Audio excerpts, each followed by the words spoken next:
अगर रावण के 10 सिर थे तो वह अपनी दैनिक दिनचर्या कैसे कर पाता, और अगर नहीं थे तो पूरे रामायण में उन्हें दशानन क्यों कहा गया।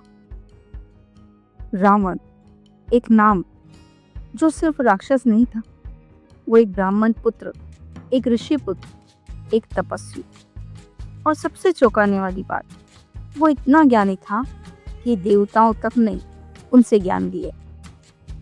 अब सवाल उठता है कि क्या रावण के सच में 10 सिर थे? क्या वो कोई कल्पना थी, प्रतीक था, या फिर इसमें छिपा है वो रहस्य जिसे आज का विज्ञान भी पूरी तरह नहीं सुलझा पाया। वाल्मीकि रामायण हो या तुलसीदास जी का रामचरितमानस, दोनों में रावण को दशानन कहा है। लेकिन क्या ये सिर सच में बौद्धिक थे या फिर मानसिक और प्रतीकात्मक? पौराणिक ग्रंथों के अनुसार यदि देखें तो 10 सिर रावण के भीतर के 10 गुणों के प्रतीक थे। मन, बुद्धि, अहंकार, चित्त, क्रोध, मोह, लोभ, काम, मद और मत्सर। हर सिर एक मानसिक विकार का प्रतीक, और शायद वही उसकी शक्ति भी थी और पतन की वजह भी। रावण केवल एक योद्धा नहीं, वो एक विद्वान था जिसने रावण संहिता जैसे ग्रंथ की रचना की, जिसमें तांत्रिक विद्या, ज्योतिष और रहस्यमय ज्ञान। रावण ने शिव की स्तुति में लिखा शिव तांडव स्तोत्र। क्या ऐसा व्यक्ति जिसकी साधना इतनी गहर हो, जो इतना ज्ञानी हो, वो सिर्फ एक राक्षस हो सकता है? या फिर उनके 10 सिर उनकी 10 दिशाओं में सोचने के प्रतीक थे? आज का विज्ञान कहता है कि हर व्यक्ति के अंदर मल्टी डायमेंशनल पर्सनैलिटी होती, यदि एक साथ कई सोच, कई भावनाएं और कई चेहरे। 1983 में हार्वर्ड गार्डनर ने मल्टीपल इंटेलिजेंस थ्योरी दी, जिसमें कहा गया हर इंसान के भीतर अलग अलग प्रकार की बुद्धि होती है, जैसे लॉजिकल, म्यूजिकल, इंटरपर्सनल और विभागीय। तो क्या ऋषि मुनियों ने इन पहलुओं को पहले से जान लिया था? क्या रावण के ये 10 मुख किसी बौद्धिक संरचना का संकेत था? कुछ विद्वान मानते हैं कि रावण तांत्रिक साधक था।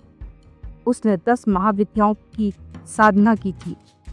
हर महाविद्या एक चेतना का स्तर, और हर चेतना का स्तर एक सिर के बराबर। तो क्या रावण का 10 मुख होना उसके भीतर जागृत 10 शक्तियों का संकेत था?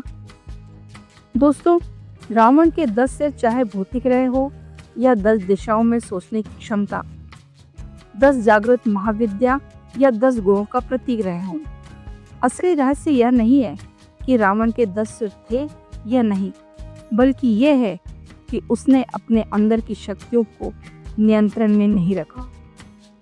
आज हम सब भी किसी न किसी सिर से घिरे हुए हैं, कभी क्रोध, कभी काम, कभी अहंकार और कभी मोह। रावण इन सभी का स्वामी था, और उसकी हार की वजह भी यही बने। यही हमारी सीख भी है। अगर हम अपने अंदर की शक्तियों को साध नहीं पाए तो हम भी कभी न कभी रावण की तरह ही जलाए जाएंगे।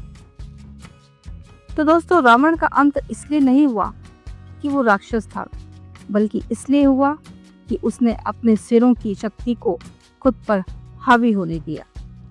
और यही 10 सिर अगर ध्यान में सही दिशा में जाए तो इंसान देवताओं से भी ऊपर उठ सकता है। आपके विचार क्या हैं? क्या आप मानते हैं कि रावण के 10 सिर आज भी हमारे भीतर ही कहीं ना कहीं जिंदा हैं? कमेंट जरूर करें। चैनल को लाइक और सब्सक्राइब भी कर लें। आपसे फिर यहीं मिलूंगी एक नए सनातन रहस्य को लेकर। जय श्री कृष्ण।